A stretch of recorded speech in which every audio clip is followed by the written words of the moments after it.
With that, I go to our next speaker. I want to say a few words about Vladimir Kara-Murza, who received our Courage Award at the Geneva Summit for Human Rights and Democracy 2 years ago.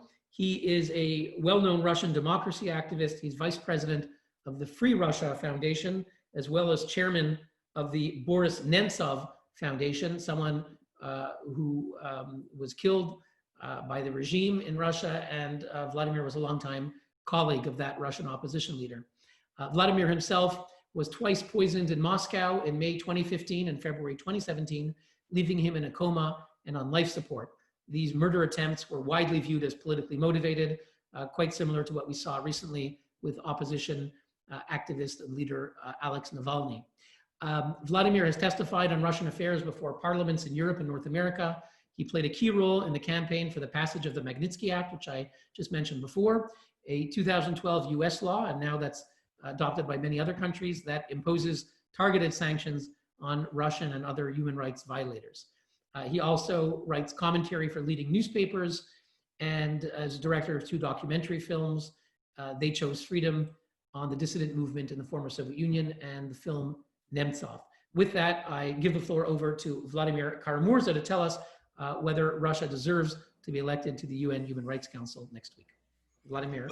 Thank you so much, Hillel, and thank you to colleagues at United Nations Watch, both for hosting this conversation today and also for your long-time work in bringing attention and seeking accountability for those human rights abusers who seek this badge of approval, as you, Hillel, put it in your introduction.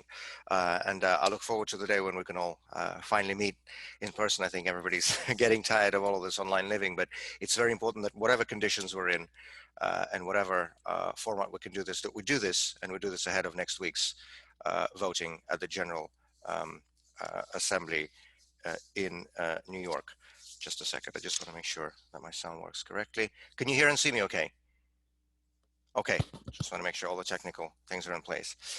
So I think those who are seasoned UN watchers can not be surprised by many things, given the history of human rights institutions at the United Nations. I think everybody remembers when the regime of Muammar Gaddafi in Libya was elected to chair the UN Human Rights Commission, when the regime in Sudan was elected to the UN Human Rights Commission shortly after the start of the genocide in Darfur, and just a few years ago, as Hillel has referenced, when Saudi Arabia, a country that at the time did not allow women to drive or to go out to the street without a male guardian, was elected to the UN Commission on Women's Rights. So there are a few things I think that can surprise seasoned UN watchers by this stage. But I have to say that even in this context, for those of us who are in the Russian democracy movement, in the Russian human rights community, in Russian civil society, we still find it astonishing that the regime of Vladimir Putin is even a contender, is even allowed to stand for a seat on the United Nations Human Rights Council, let alone that it looks likely to win in an uncontested ballot next Tuesday. Just this week, the Organization for the Prohibition of Chemical Weapons has officially confirmed that Alexei Navalny, the leading political opponent of the Putin regime, has been poisoned with a Novichok organophosphorus military-grade nerve agent. It is a substance, a highly controlled substance, that is produced by the Russian state and that is used and has been used for years by Russian security services, I think leaving absolutely no doubt, if there ever was one in the first place, as to who was behind this attack.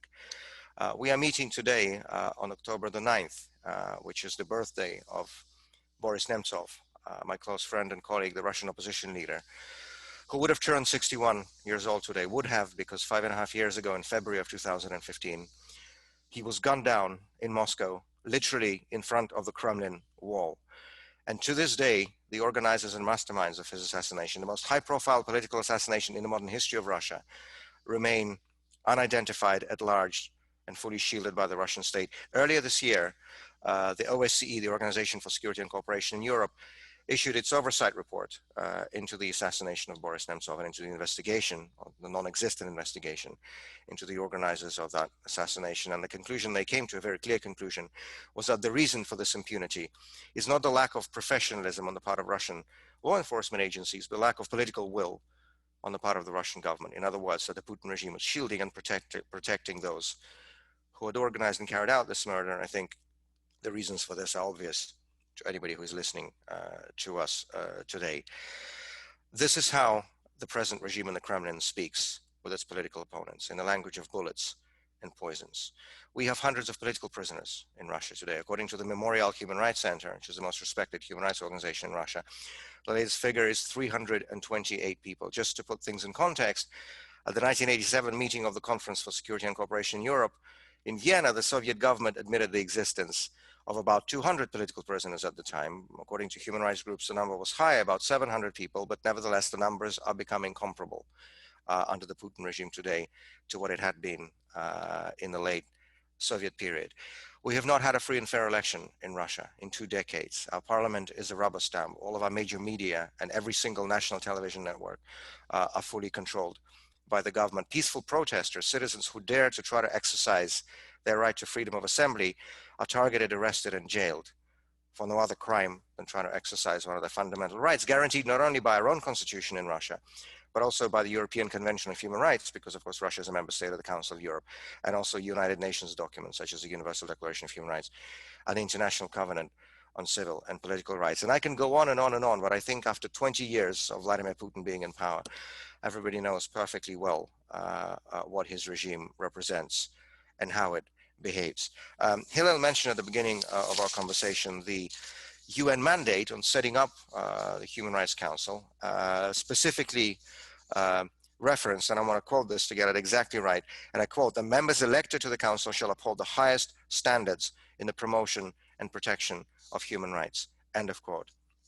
Now, those words should not be in the same sentence as anything to do with the Putin regime. And I think that the position paper published earlier this year by the Russian Foreign Ministry, sort of as a campaign pledge to run for the Human Rights Council, frankly, to me, reads like a novel from George Orwell, speaking about the fact that promotion and protection of human rights remains one of the overarching priorities, that's how they put it, of Putin's regime in the Kremlin. I think anybody, again, who has followed what's been happening in Russia for the last 20 years, and especially during the past few years when the regime crossed the line between quote unquote, just imprisoning and harassing opponents to actually murdering or attempting to murder them, I think everybody can see through those fake and empty promises that Mr. Lavrov and the like are trying to pretend.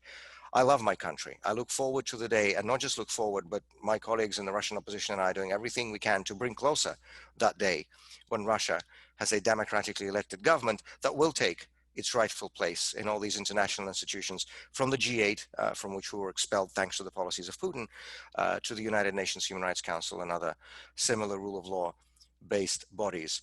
But until Putin and his regime remain in power, it is astonishing, mind-boggling, and inconceivable that it could come so close to being elected to the United Nations Human Rights Council.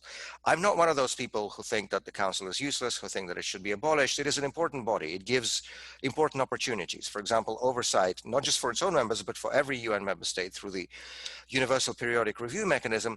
It also very importantly gives opportunities for direct interaction between civil societies and dictatorships that we never or very rarely get at home. A couple of years ago, thanks to Hillel Noor and UN Watch, I personally had an opportunity to directly confront then Russian Justice Minister Alexander Konovalov at the UN Human Rights Council in Geneva as part of the Universal Periodic Review. I'm deeply grateful for that opportunity because, we don't get to do that at home. Of course, those of us who are in the opposition are not allowed on state television channels except as targets for slander and propaganda, and regime officials do not come to the few remaining islands of independent media that we have in Russia. So those international bodies, like the Council of Europe, like the OSCE, and yes, like the UN Human Rights Council, do give us those rare opportunities for interaction, conversation, and confrontation. So I think it is an important body that has an important place.